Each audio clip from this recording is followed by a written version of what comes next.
भी गुजारा भत्ता की मांग का कोई मामला सामने आता है तो सबसे पहले दिमाग में एक ही मामला याद आता है और वो है 1985 में हुई शाह बानो बेगम केस। ये केस भारत के सबसे महत्वपूर्ण और विवादित कानूनी मामलों में से एक था। ये केस सिर्फ मुस्लिम पर्सनल लॉ को लेकर नहीं बल्कि महिलाओं के अधिकारों, धर्म और राज की भूमिका पर एक बड़ा सवाल था, जिस पर हाई कोर्ट और उसके बाद सुप्रीम कोर्ट ने फैसला सुनाया था। तो चलिए समझते हैं कि क्या था शाह बानो बेगम केस और कैसे इसने भारत की राजनीति को भी प्रभावित किया।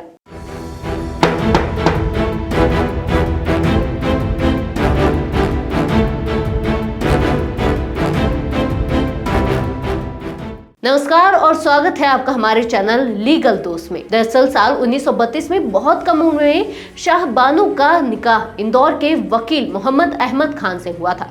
पहले कुछ सालों तक सब कुछ ठीक ठाक रहा और दोनों के 5 बच्चे भी हुए, लेकिन करीब 14 साल बाद अहमद खान ने दूसरी शादी कर ली। इसके बाद एक समझौते के तहत शाह बानो भी उनके साथ रहने लगी, लेकिन जब दोनों के बीच झगड़े बढ़े तो 1978 में अहमद खान ने शाह बानो को 3 बार तलाक बोलकर छोड़ दिया और घर से बाहर कर दिया।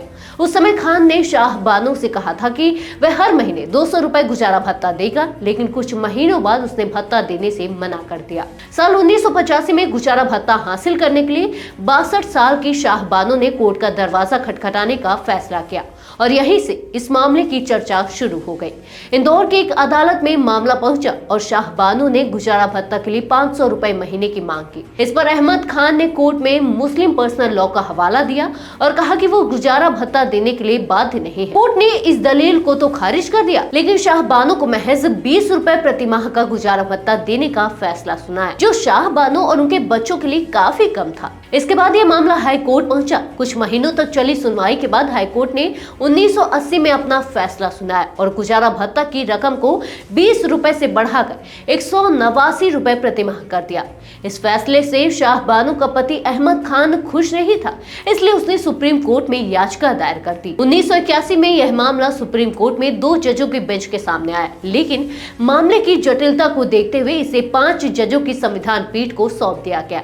यह मामला सुप्रीम कोर्ट में लगभग 4 साल तक चलता रहा। शाह बानो के पति ने यह तर्क दिया कि मुस्लिम पर्सनल लॉ के तहत उसने दूसरी शादी की है और पहली पत्नी को गुजारा भत्ता देना उसकी जिम्मेदारी नहीं है। आखिर में 1985 में सुप्रीम कोर्ट ने मध्य प्रदेश हाई कोर्ट के फैसले को सही ठहराते हुए शाह बानो के पक्ष में फैसला सुनाया और उनके पति मोहम्मद अहमद खान को सीआरपीसी की धारा 125 के तहत गुजारा भत्ता देने का आदेश दिया।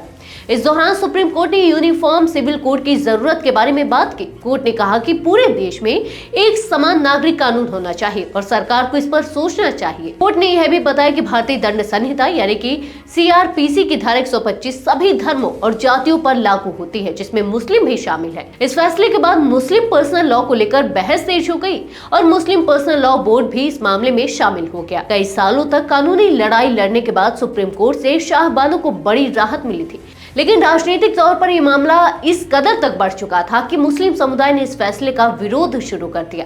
ये विरोध इतना बढ़ गया कि कुछ ही समय पहले सत्ता में आई राजीव गांधी सरकार मुस्लिम कट्टरपंथियों के आगे झुक गई और राजीव गांधी ने एक बड़ा और विवादित फैसला लेते हुए शाह बानो के फैसले को पलट दिया। राजीव गांधी सरकार ने मुस्लिम महिला विधेयक 1986 लेकर आई, जिस कारण सुप्रीम कोर्ट का फैसला शून्य हो गया। इसके बाद निकाह के मामले में फिर से शरीयत कानून लागू कर दिया गया। राजीव गांधी के इस फैसले को लेकर खूब विवाद हुआ और इस गलती का खामियाजा कांग्रेस आज तक भुगत रही है। शाह बानो का मामला भारतीय समाज में गहरी छाप छोड़ गया। इसने महिलाओं के अधिकारों और व्यक्तिगत कानूनों के बीच एक बड़ी बहस को जन्म दिया। इस मामले के बाद यूनिफॉर्म सिविल कोड यानी कि यूसीसी की मांग और भी तेज हो गई, जिसमें सभी नागरिकों के लिए एक समान कानून की आवश्यकता पर जोर दिया गया। शाह बानो केस आज भी एक अहम मोड़ के रूप में देखा जाता है। इसने यह सवाल खड़ा किया कि क्या व्यक्तिगत कानूनों और संविधान में दिए गए समान अधिकारों के बीच संतुलन बनाया जा सकता है। यह मामले ने महिलाओं के अधिकारों और धर्म निरपेक्षता की बहस को और प्रासंगिक बना दिया। आज के लिए बस इतना ही। मिलते हैं एक और इंटरेस्टिंग वीडियो के साथ, तब तक के लिए धन्यवाद।